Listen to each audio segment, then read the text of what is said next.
Peace, family. This is Dayvon Love, Director of Public Policy, Leaders of a Beautiful Struggle. This is the first installment of the 2026 Streets of the Statehouse podcast. So I want to welcome everybody who's made a decision to come in and be with us for a little while this evening. The purpose of this podcast is to provide those that are interested in our work in the Maryland General Assembly, which actually starts tomorrow. So our state legislature is in session for 90 days in Maryland. And so tomorrow is the first day of our legislative session. And so, again, the purpose of this podcast is to provide those that are interested in our work and insight into the nature of our work in the state legislature. And so that's the particular focus of this podcast. For those who are not familiar with Leaders of a Beautiful Struggle, we're a grassroots think tank and political advocacy organization. We are unapologetically revolutionary Pan-African nationalists. And that means a lot of things, but most relevant to this conversation, what that means is that we're clear that in a society structured on racism and white supremacy, that if Black people are going to have power, if we're going to have liberation, then we need to engage the political landscape from the vantage point of understanding that it's a site for contestation for power and resources. So we're not of the school of thought that politics is the kind of fairy tale after school special, just get involved and have your voice heard. We're clear that that is a fiction of white supremacist political imagination, that the reality is that which runs the government and the policies that govern our lives is, again, the white supremacist establishment and an ecosystem of institutions that want to maintain the existing power arrangement where Black people are subordinate to the larger forces in our society. So that is our general analysis. And that's big. And one of the places that I want to start before I talk specifically about the kind of upcoming legislative session, some of the political dynamics, is I want to say a little bit about what I think is the significance of LBS in the legislative and political landscape. Because one of the things that I'm extremely proud of is the fact that as an organization that is explicitly committed to Black liberation, explicitly challenges the nature of racism and white supremacy, how it shows up, we're the biggest critics of both major parties in terms of the ways that they perpetuate racism and white supremacy and the unique ways that each of those parties do that. But we're really clear with an analysis such as ours that it is usually not the case that folks that carry our perspective are of significant influence in the formal electoral policy landscape. And one of the things I'm extremely proud of is that LBS is at a place where we are a significant force in the political landscape and can do so without having to moderate ourselves. So no white folks that veto power over the nature of the things we say or do. And so that's a really important thing for the state of Maryland, for Black people, is that we're really clear that if we're going to be effective, what makes us effective is the fact that we have a strong base of support, primarily amongst our community. And that shows up whether you're a person who's one of the thousands of people that's in our mailing list, one of the thousands of people that follow us on social media, one of the hundreds of people that contribute to us monthly that allows us to retain our independence and being able to be unapologetic in our advocacy, that there are a range of ways so that we're able to weaponize the strong support we have in our community, our base, and weaponize that in order to make it hurt for those that are in the political establishment to not deliver on policies that are important and necessary for our community. So I wanted to start with that perspective, just so you have a sense of why it is that we thought that it was particularly important for us to have a podcast specifically to talk about the Maryland General Assembly and to give you a sense of the uniqueness of our analysis of the political landscape in a way that differs from even some of our progressive friends and their analysis of the legislative landscape in the state capital in Annapolis. So as I mentioned, tomorrow is the first day of the Maryland General Assembly. Again, it's a 90-day session. And what I'll do later on is I'll talk specifically about some of our LBS's particular legislative priorities. But before I do that, I want to talk a little bit about just some of the dynamics that I think are going to be at play in the Maryland General Assembly that I think cuts across a variety of different issue areas. Right, so I'm going to start with just a general sense of that before getting specifically to our legislative agenda. So I want to actually pick up a little bit where I started in terms of the landscape of Annapolis. So there are a few things to extend on where I started. So I would say the first thing is that, as an organization with an explicitly and unapologetic revolutionary Black political lens, that one of the things that we're clear about is that there are certain narratives that are often put out there in mainstream media in order to impact policy. And one of the things that at this point folks know and familiar with our work know about our criticisms of Sinclair Broadcasting, David Smith, who's the executive chairman, and some elements of WBAL radio that in some ways uses some of the same rhetoric and even some of the same so-called experts to opine on certain issues. I raised that at the top of this conversation because one of the things that we've been saying for years is that one of the impacts of Sinclair Broadcasting and David Smith and the increased attention that they are paying over the past few years to the Maryland General Assembly is that they are, at this point, a right-wing advocacy organization masquerading as a media company. And it's really important for us to have that perspective. A few years ago, in the 2024 Maryland General Assembly, there was a bill that appeared that was sponsored by all of the Democratic leadership. So both the governor, both the then speaker, and the Senate president sponsored a bill that in essence reversed the progress that has been made on juvenile justice. So one of the things that those that are engaged in the work know that, Black youth are two and a half times more likely to be incarcerated, overrepresented in the criminal justice system, are over incarcerated. There's so many young people who are, and one of the things you're going to hear me talk about later is stopping the practice of automatically charging youth as adults. 85% of the young people that are charged as adults are Black youth, right? So overrepresented their population in the state of Maryland, and experience longer sentences and all. And I'll get to the specifics of that later. But one of the things that folks have been doing. We worked, for instance, years ago in collaboration with a variety of different organizations on the Child Interrogation Protection Act, which for us was a simple piece of legislation that required that if a young person is engaged in a custodial interrogation of a law enforcement officer, that a parent is notified and that they get to consult an attorney before the interrogation. Really simple.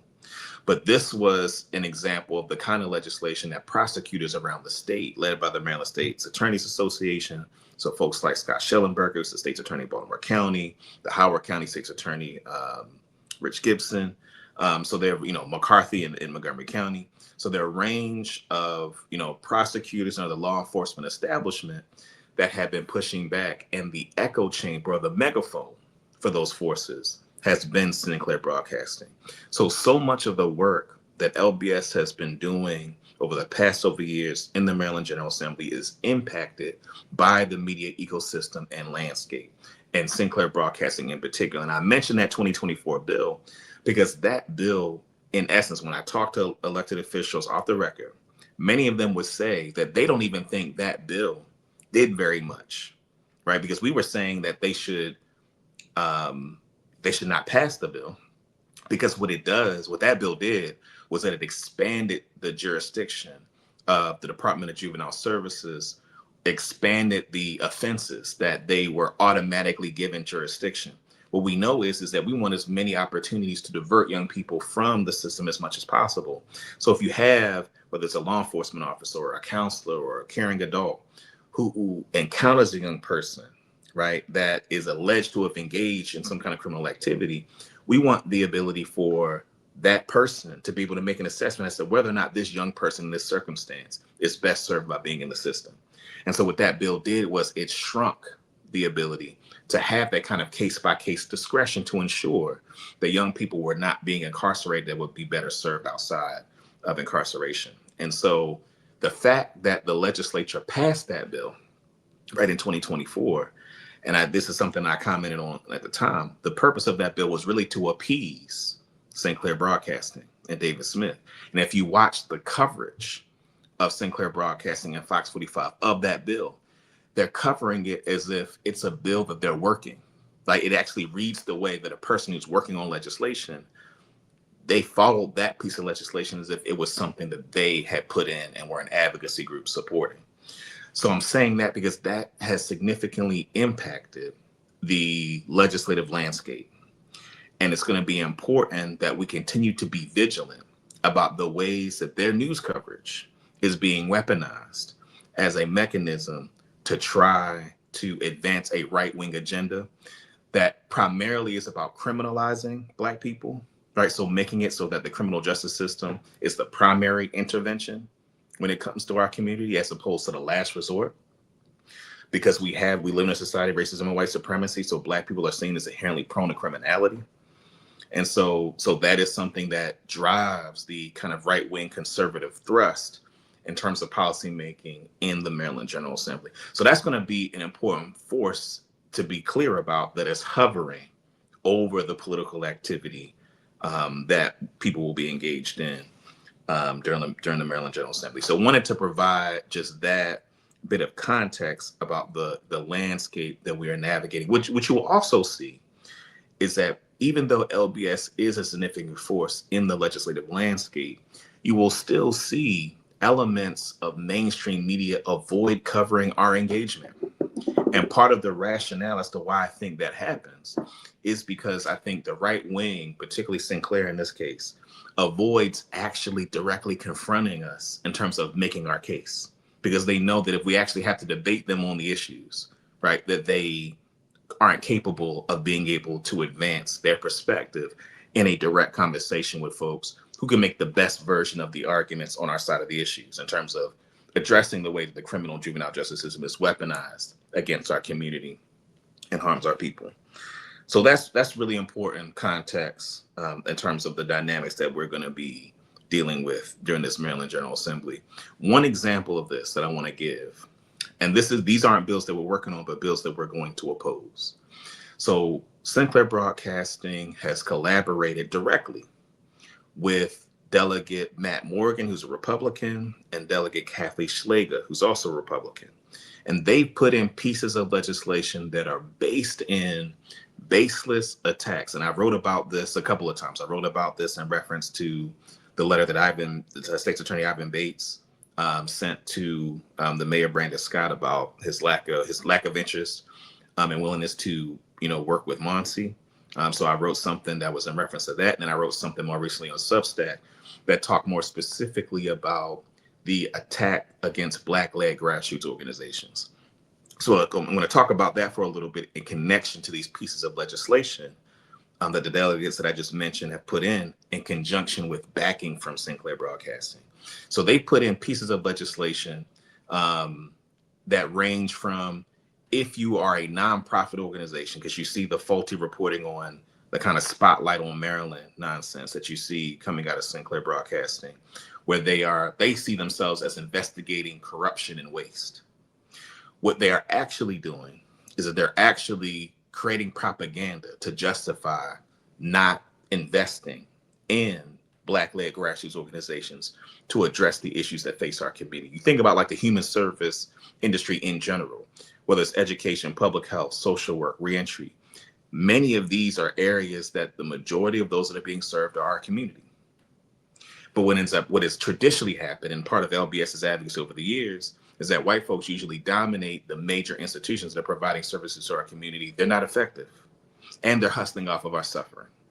So the investment in Black-led grassroots organizations is about economic redistribution to those communities most directly impacted by these systems of oppression, such that we can build the institutional wherewithal to solve our own problems. We see that with the reductions in non-fatal shootings and homicides in Baltimore, where from our perspective, while there are a variety of those who played an important role in making sure in the accomplishment of reducing the number of homicides in Baltimore City, we see that primarily those that are boots on the ground are community-based violence prevention work.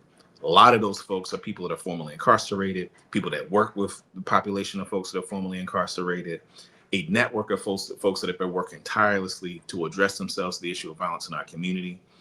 And so when I describe the war on Black-led grassroots organizations, I'm talking about Sinclair Broadcasting's constant media propaganda to cast dispersion on these organizations, making it appear that there's some impropriety in investing in those organizations to do their work. You can disagree with the particular organizations or whether you think it makes sense to fund them, or whether you think their approach is correct. But these are decisions that are made that are not about people being engaged in criminal activity, right? People can disagree about investments that are made and whether organizations are effective. What you don't see in Sinclair Broadcasting coverage is an in-depth substantive analysis of the actual work that these organizations do. It's clearly a bunch of gotcha attempts to cast aspersions on these organizations, to make them look bad, so that ultimately more of those public resources go to law enforcement and law enforcement adjacent forces in order to address public safety. So all of that is stuff that I wrote about on my Substack about the war against Black-led grassroots organizations that is relevant to this coming Maryland General Assembly, because the pieces of legislation that I started to mention, where if you're a nonprofit that receives at least $50,000 from the government, then it adds additional reporting requirements. It makes you subject to additional public disclosure. So similar to government agencies that are required to, if a request is made, to disclose public information, it makes it so that nonprofits are bound by those same regulations. And what it does is that if you're not in good standing, you're not eligible to receive funding to be invested in by government funding, public dollars. So those are the kinds of pieces of legislation that are targeted at smaller grassroots organizations that don't have the infrastructure sometimes to keep up with all the administrative burden. Because anyone who's received public dollars knows that it's not people not just handing out bags of money, but there are lots of requirements and stipulations. There's so much compliance that is involved in grant agreements and contracts. So and all of these things are publicly available. And many of the people that are engaged in this work you can talk to directly, right? These are people that you can have a conversation. You can go see their work. I was at a walk a few days ago in East Baltimore with Uncle T from Challenge to Change, the folks at Baltimore Peace Movement, and there were a variety of folks there, like lots of folks there during this peace walk, in East Baltimore on a Friday evening. I don't see many of the folks that have these criticisms of these nonprofits they feel like are receiving all this money, and the language and verbiage that Sinclair uses of cloak of secrecy just show up, and you can see the work that folks are actually engaged in doing. So the legislation that I just mentioned, there are 3 bills that do different pieces of what I described. We're going to oppose those pieces of legislation. I wanted to talk about that at the top, just to give an example as to how Sinclair Broadcasting is positioning itself as an advocacy organization, but masquerading as a media organization. Because if you watch the story that they do on the piece of legislation I just mentioned, it's in conjunction with their previous reporting about the so-called lack of transparency in nonprofits that receive public dollars.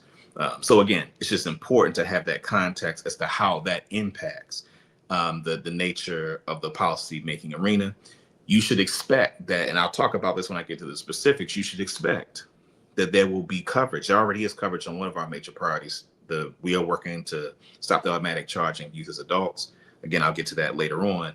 But you should just expect that those things, the nature of the conversations on Sinclair Media will have an impact on how those policies are understood and the advocacy on them.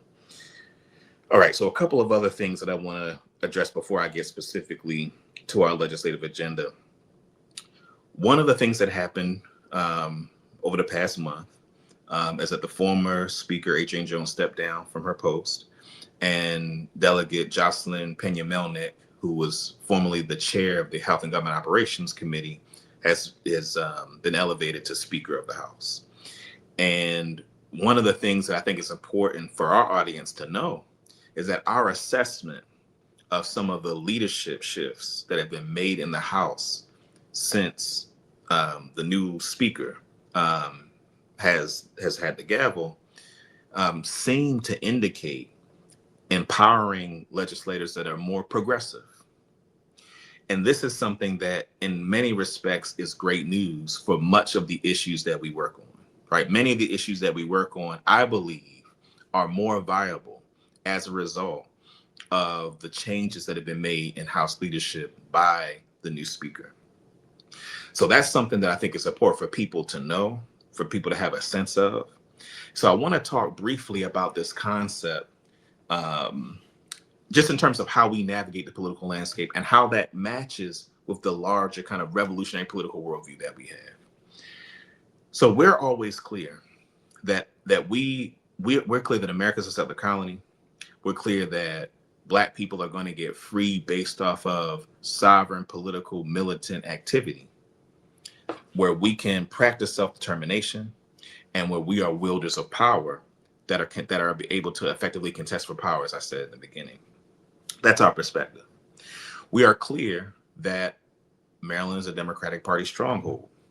We're clear that political leadership in their policies are not revolutionaries.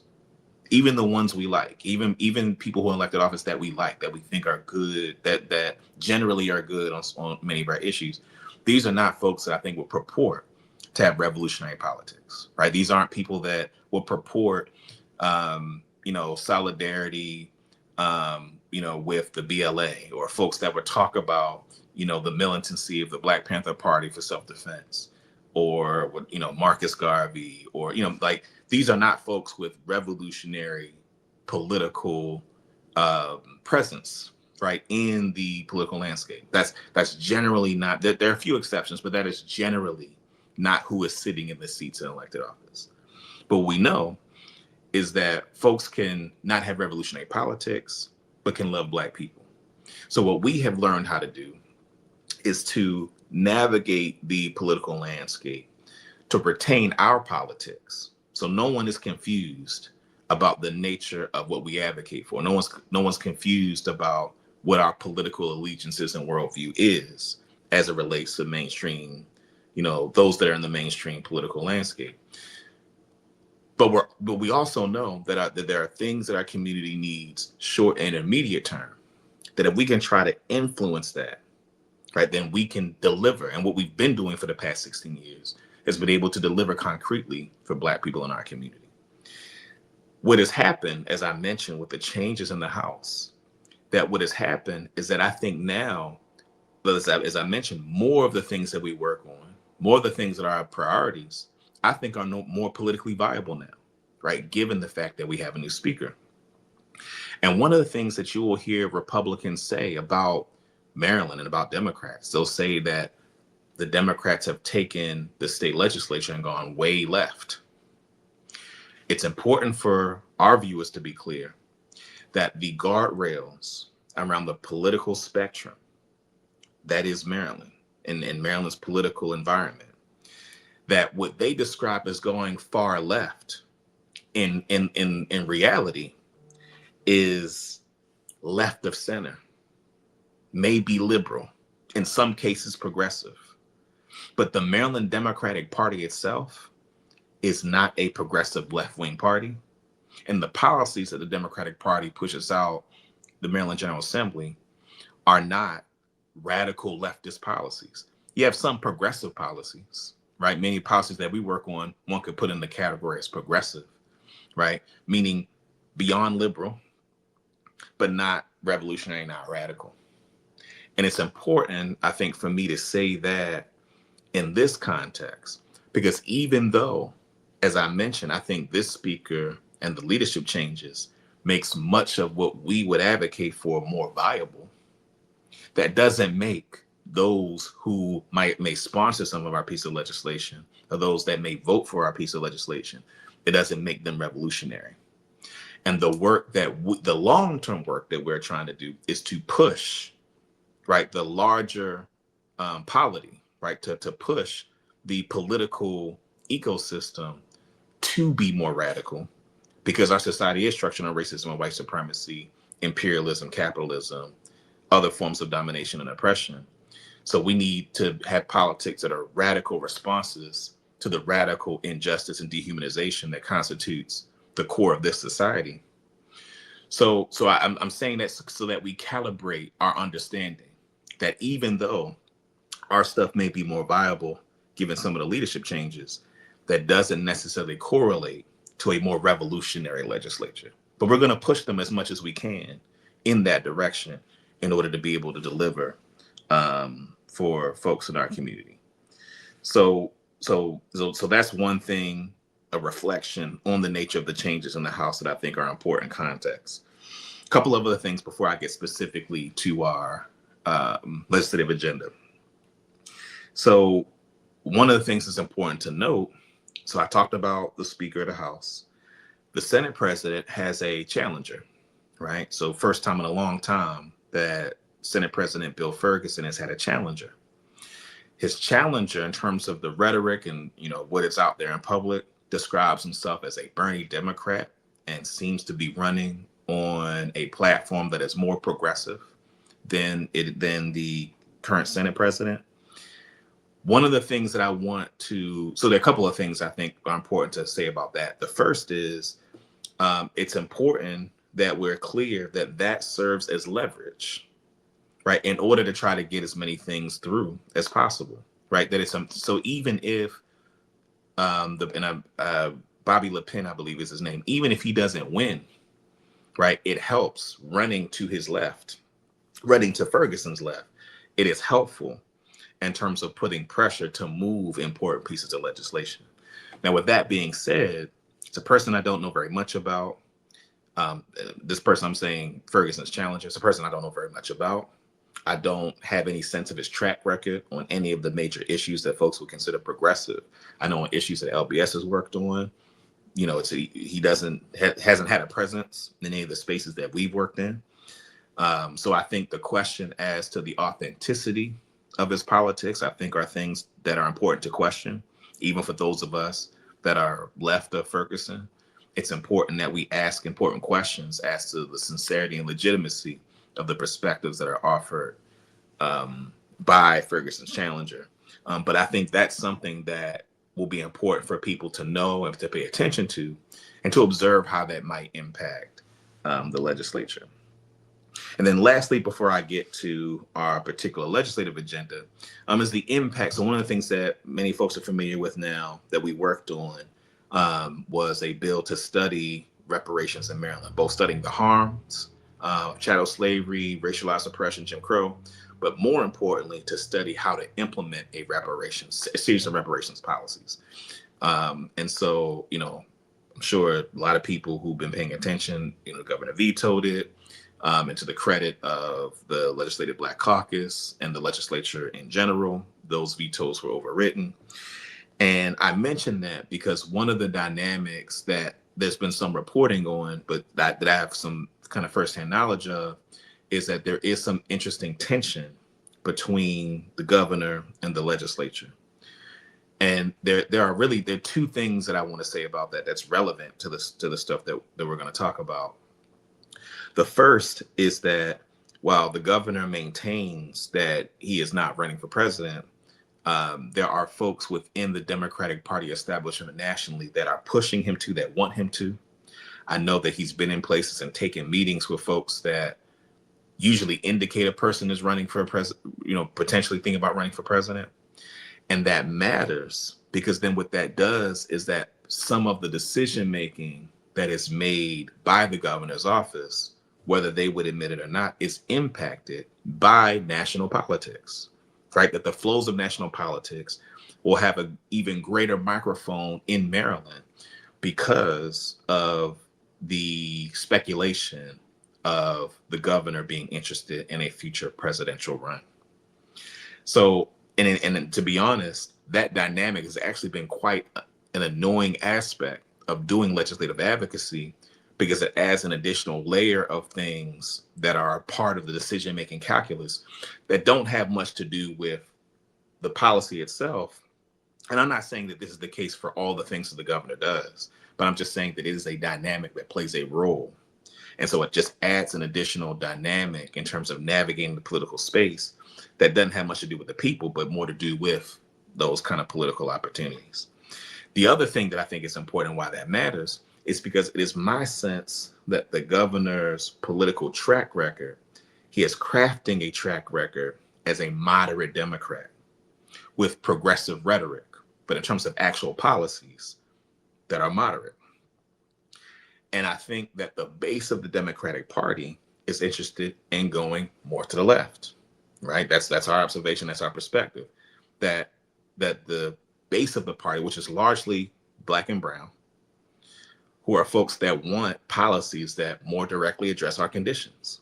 So it makes sense that policies that are more progressive, more leftist, more radical are going to be the kinds of policies that you would get from the base of the Democratic Party. And so I think this also presents a potential additional layer of conflict and friction, because the base of the party wants to go one direction. And I think many of the legislators are being pressured by organizations like mine and many others to go in that direction, while the governor, I think, is governing from a kind of, again, progressive rhetoric, but in terms of actual track record, running as a moderate. And I think that, again, so that is just a dynamic that I think is going to play a role in how some of the items, both the major items that are going to be discussed in the Maryland General Assembly and some of our specific legislative items. So that's just some of the context that I want to give. All right, so I'm going to take the rest of the time to talk about our specific legislative priorities, just so you all get a sense of like the primary things that we're working on. We'll also be paying attention to just other important issues and weighing in places where we can be impactful. So those are things you'll see in future episodes. But again, let me address LBS's legislative agenda. So first, as I mentioned previously, one of the major items on our legislative agenda is stopping the practice of automatically charging youth as adults. There are over 30 charges in Maryland that if a young person is charged with it, they're automatically in the adult prison system. And and there are a variety of challenges with that. One, you have youth in adult prison facilities. When they're in adult prison facilities, they're not entitled to mental health services. They're not entitled to go to school. Whereas in the juvenile system, they are given those interventions, those services. Additionally, it's just dehumanizing for a young person to be in an adult facility with adults, with grown people, right? And there are conditions within those adult prison facilities that are just harmful to that young person's development. And I know people who've had young folks who've been in the adult prison system, of which in some cases irreparable harm has been done to the psyche of those young people. In 2024, there were 529 young people that were charged as adults that were way back down. So this is another dynamic, that 85% of the young people who are charged as adults either have their cases dismissed or are way back down to the juvenile system. So you have young people, many of which spending time in the adult prison facilities, when a judge determines that the majority of them don't belong there anyway. So this is a practice that Maryland is the second worst in the country as it relates to this practice, second to Alabama. And so Maryland touts itself as such a progressive place, but they have such an arcane practice that is so dehumanizing. 80% of these young people who are charged as adults are Black. And so you think about the kind of violence. And one of the things that in discussions that I've had publicly about this, people on the other side will say things like, well, what about the victims of violent crime or just crime in general? And one of the things that we say is, while they are victims, the young people that are automatically charged as adults, especially those young people who are charged adults that get waved back down, that those are victims too. That those young people are victims of a system that does not recognize their fundamental humanity. So this is a policy that folks have been working on for a long time. I am hopeful, as I mentioned before, that given some of the leadership changes in the House, that this policy will be more viable to move to end the practice of automatically charging youth as adults. A couple of things I'll say a little bit more about the policy, just provide more context, is that an example of the kind of charge that automatically puts a young person in an adult prison facility, possession of a firearm, right? We know that there are lots of people that carry firearms that aren't carrying them for the purpose of wanting to harm someone, but carry them for self-defense. And not that we're condoning young people carrying firearms, but it is a rational decision for a young person, particularly in neighborhoods where they know other people have them, especially in neighborhoods where they know or their experience is that law enforcement isn't interested in protecting them, right? So they're going to take matters into their own hands. So knowing that it is a rational choice to have dozens of young people who are charged with merely just possessing a firearm without the opportunity to make an assessment as to whether or not this young person's actually a menace to their community, or whether or not they're just carrying it for protection.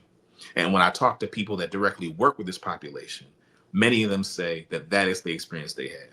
So that's one thing that I think is going to be important. And what the opposition will talk about and use isolated examples of extreme instances of violence that young people have committed in order to justify this policy. What they're in fact saying is that because this individual, heinous incidents of violence was committed by a young person, then all these young people need to be punished by subjecting them to the adult prison system, right? As a result of what this one individual heinous act done that was perpetrated.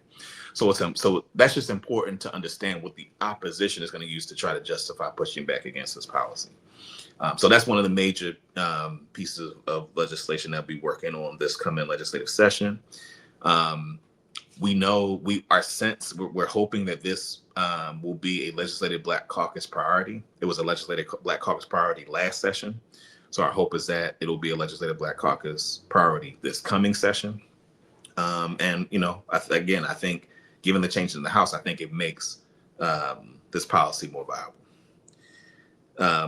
Two, we're working on, we talked about reparations. One of the things that I've said as a person who is a recipient of mentorship by the reparations movement, right? The radical Black nationalists and Pan-African nationalists who've been the core of the reparations movement. So many of the people who train me are folks that come out of that political and intellectual genealogy. But I would say there are two things that I think they were the weakest on that we are attempting to try to address.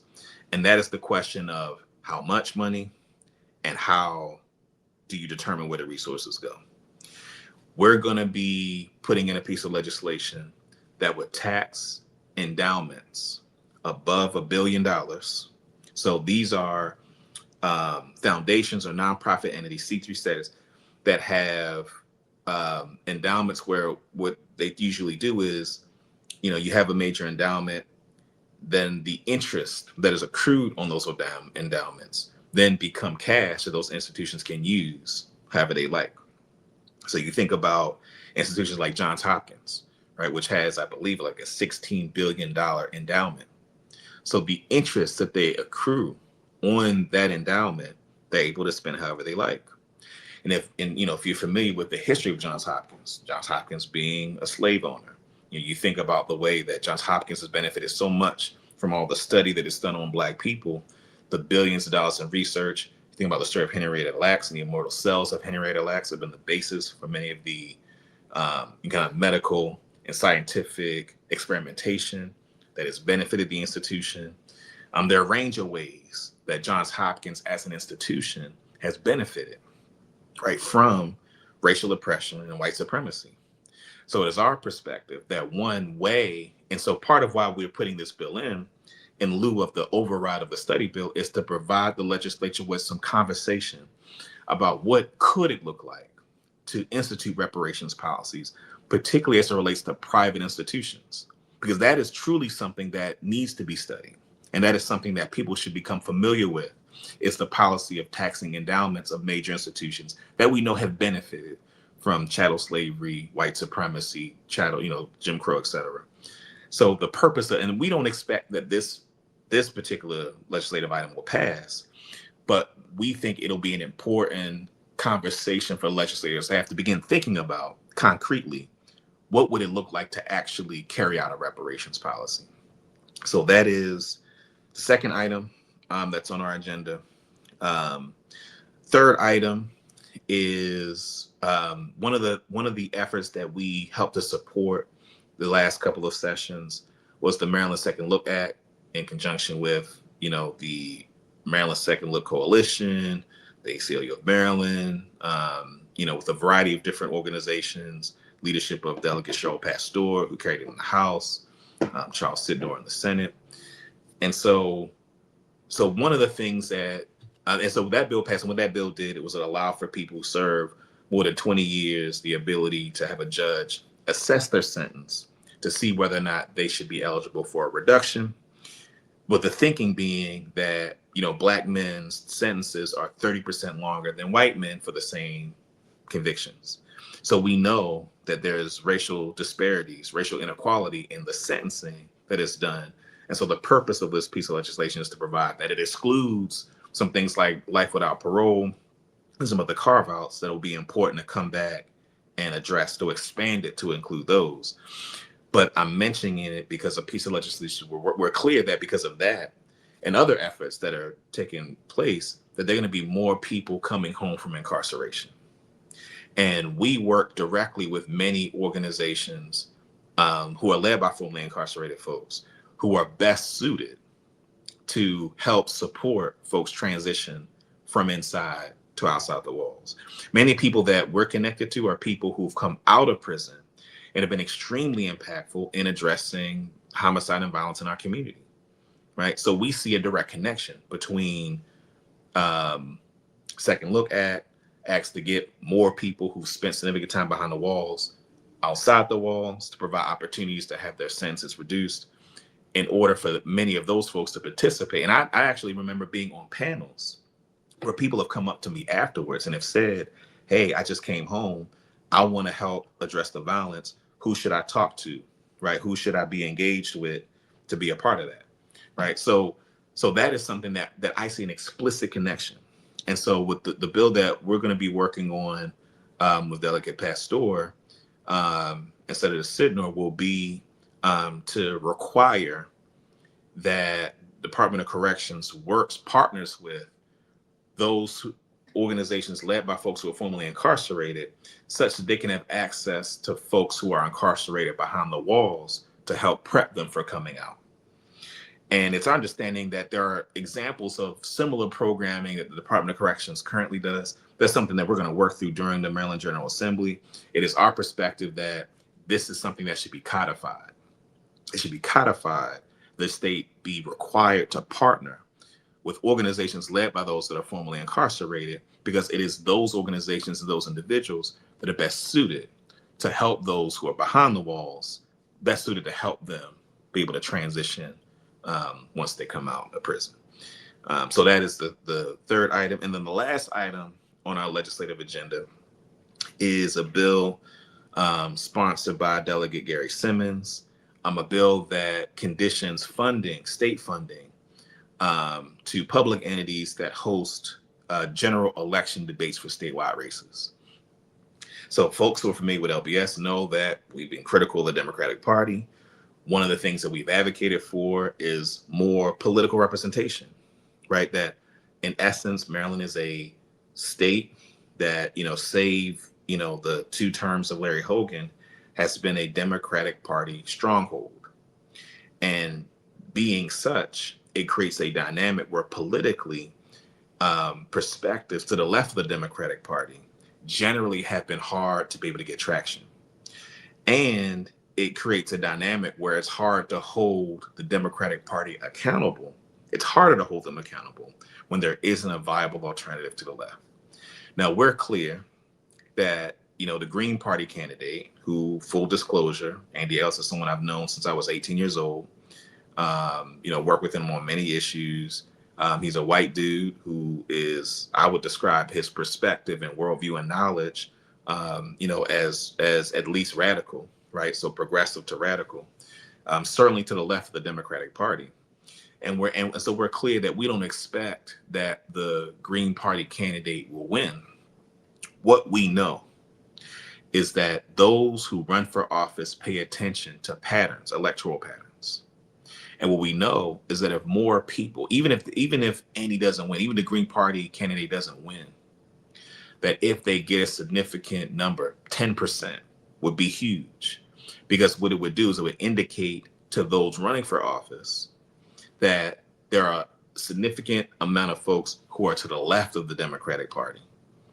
And that would incentivize them to govern, to advocate policies to the left of the Democratic Party. And we feel like we've seen that. I've written about that other places. I won't go too much into that. This bill would require everybody that appears on the ballot they have to participate. They have to be invited to participate in general election statewide races that are hosted by public entities affiliated with the state of Maryland.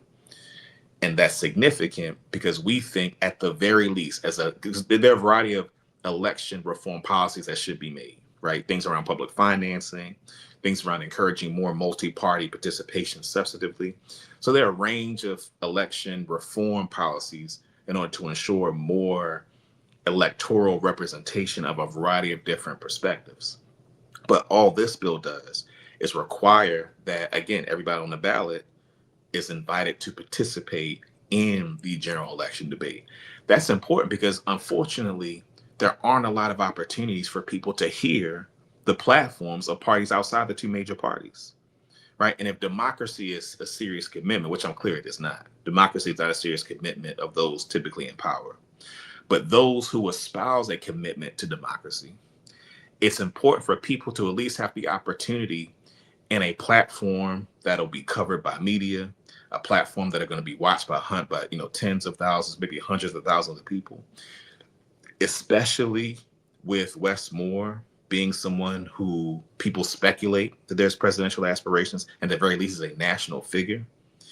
To not have the opportunity to have him as I described earlier, a moderate Democrat challenged to their left, like people deserve to see what that could look like and deserve to see how the governor would respond to criticisms to his left. And that's not just about this current governor. That's just about the Democratic Party in general, having the requirement of at least having to respond in a public setting that is highly publicized to respond to criticisms to their left. So this debate for us is just the entree into even more election reform in order to ensure political representation. For us, this is a kind of a first step. Our hope is that this is a bill that can pass. Again, doesn't cost anything. Just invite additional candidates that appear on the ballot. So this isn't a free for all. So for all those who may say, well, if you make it open, then anybody can participate. Maryland has a very difficult process of what it takes to appear on the general election ballot. Ask our friends at Eugene People's Progress Party, right, who spent many years trying to work to get on the ballot, and just the thousands of signatures that it takes to be able to just even put in a petition to then create a party to be in the Eugene People's Progress Party, Black worker-led party in Maryland, right? That's been doing work for a long time. We've collaborated with them in the past, but they don't have ballot access, right? So they wouldn't qualify to be on the stage. Those who would qualify, again, are just those who appear on the ballot. And so, again, it's important for people to have the opportunity to see different political perspectives represented in the political discourse. So that is our legislative agenda coming up. As I mentioned at the top, the Maryland General Assembly, the first day is tomorrow. You should expect that as we do Streets to the Statehouse during session, will be updates on a piece of legislation that we're working on. And we're going to be observing other issues as well. So we're going to weigh in. I mentioned at the top some of the bills that the Republicans are putting in that we're going to oppose, because we want to make sure the Democrats don't even see any semblance to entertain those pieces of legislation. So we're going to be watching a variety of things. But as I just laid out, what our central legislative agenda is, that's going to be where the majority of our focus, attention, and energy is. So last thing I'll say before I shut down for the night is to reiterate something I said at the top, is that to have an organization with our perspective being viable in the political landscape is something that it's important to be clear about. It's important to know that is something that Maryland has, right? And that we've been able to push policy in ways that benefit the masses of our community. And so in order to do that, it's important to continue to support the work that we do. So one way to do that is to become a sustainer, right? So as I mentioned, there are, a few hundred people who give money to LBS monthly, and that helps us to be able to retain our independence, gives us more resources to do things like this. That helps us to be able to do the work that we need to do to let people know what's happening. And just a variety of things that it takes to do the work. And so if you can't be a sustainer, also sign up to be on our email list, or go to lbsbaltimore.com, sign up to get our newsletter, sign up to get our action alerts. It may seem like a small thing. As I mentioned at the top, LBS, we've been around for 16 years. We have a pretty strong track record of success in the legislative landscape. A huge part of that is the fact that our community, when we send out action alerts, when we say, hey, call or email these committee members, tell them to vote no on this or vote yes on that, those things actually make a much bigger difference. And I think many people that may occur to them in the moment. And so if you can't be a sustainer, sign up to be on our listserv so that you can, contact your legislator in order to press them to support the perspectives that we've offered today. So if anything that, I've mentioned today are things that you're supportive of or things that you want to see advance, then again, please sign up to be on a listserv or become a sustainer to support our work. And then lastly, just if you don't want to do any of those, follow us on social media. That's another avenue where we keep people informed about the work that we're engaged in. So again, I'm Dayvon Love. I'm Director of Public Policy Leaders of a Beautiful Struggle. Our first installment of Streets of the Statehouse in 2026. We're going to be in Annapolis tomorrow to engage in the work of advocating unapologetically for Black people. And we appreciate all those that have supported us over the years and those that continue to support the work that we do here in Baltimore, here and around the state of Maryland. Have a good night. Peace. Safe travels.